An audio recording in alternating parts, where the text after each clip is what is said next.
ఇక్కడ మన రాష్ట్రానికి పక్కన ఉన్నటువంటి తమిళనాడు రాష్ట్రానికి ఒక ఇంపార్టెంట్ విషయం తెలుసుకోవాలి. రెగ్యులేటరీ డిలేస్ విషయంలో జేఎన్టీయూ వచ్చేసి జనరల్గా మనకి ఎట్లా ఉంటుందంటే అండి, అటానమస్ కాలేజీలో ఒక 30% సిలబస్ వీళ్ళ ఓన్ సిలబస్ని డిఫైన్ చేసుకునే దానికి అవకాశం ఉంది. ఇప్పుడు పూర్తి స్థాయిలో దాన్ని కూడా తీసిపడేసి 100% జేఎన్టీయూ రెగ్యులేటరీ ఇచ్చే సిలబస్ని తప్ప కొత్త సిలబస్ని పెట్టడానికి లేదు అని చెప్పేసి నిర్ణయం తీసుకోవడం ద్వారా ఇది చాలా దురదృష్టకరమైన నిర్ణయం.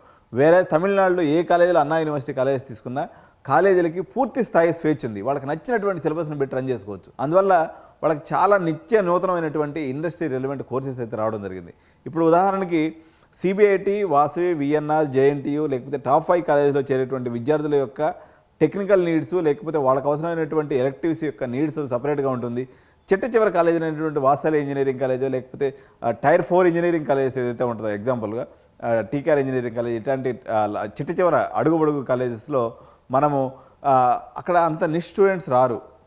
దానివల్ల మీకు వాళ్ళకి తగినటువంటి కోర్సులను కూడా మనం డిజైన్ చేయాల్సినటువంటి అవసరం ఉంది తప్ప సిబిఐటీలో ఒకే సిలబస్, టీకేఆర్ కాలేజీలో ఒకటే సిలబస్, ఇంకొక చివరి కాలేజీలో కూడా ఒకటే సిలబస్ పెడితే పిల్లలు డిఫరెంట్ లెవెల్స్ ఆఫ్ స్టూడెంట్స్ ఉంటారు కాబట్టి అందరికీ ఒకే సిలబస్ పెట్టి చదివించడం వల్ల తీవ్రంగా విద్యార్థులు నష్టపోయేటువంటి అవకాశం ఉంది.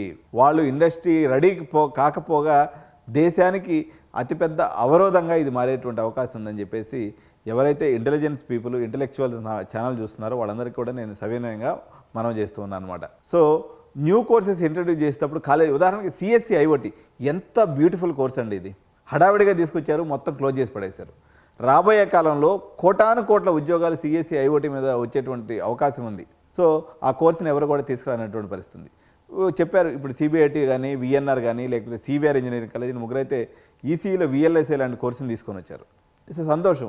మిగిలిన కాలేజీలో కూడా అట్లీస్ట్ ఒక కాలేజీకి ఒక్కొక్కరు మంచి కోర్సులను తీసుకొని వచ్చి విద్యార్థులని డిఫరెంట్ టెక్నికాలిటీస్ మీద మనం కానీ ట్రైన్ చేసినట్లయితే ఎవరు కూడా నిరుద్యోగం అనేటువంటి బాధన పడకుండా వాళ్ళ స్కిల్కి తగినటువంటి పని. ఉదాహరణకి ఒక క్లాస్లో మీకు లాస్ట్ బెంచ్ పిల్లలు ఉంటారండి, 2-3 బ్యాక్లాగ్స్, 4-5 బ్యాక్లాగ్స్. వీళ్ళ గురించి ఎవరు ఎందుకు మాట్లాడరు? వాళ్ళు కూడా మనుషులే, వాళ్ళు కూడా మీకు ఫీజు కట్టే వస్తారు కదా. వాళ్ళ గురించి ఎక్కడ కూడా ఫోకస్డ్గా డ్రివెన్గా వాళ్ళని ఎలా తీసుకెళ్లాలనేటువంటి స్ట్రాటజీ ఏ టెక్నికల్ ఇన్స్టిట్యూషన్ దగ్గర లేకపోవడం అత్యంత బాధాకరమైనటువంటి విషయం.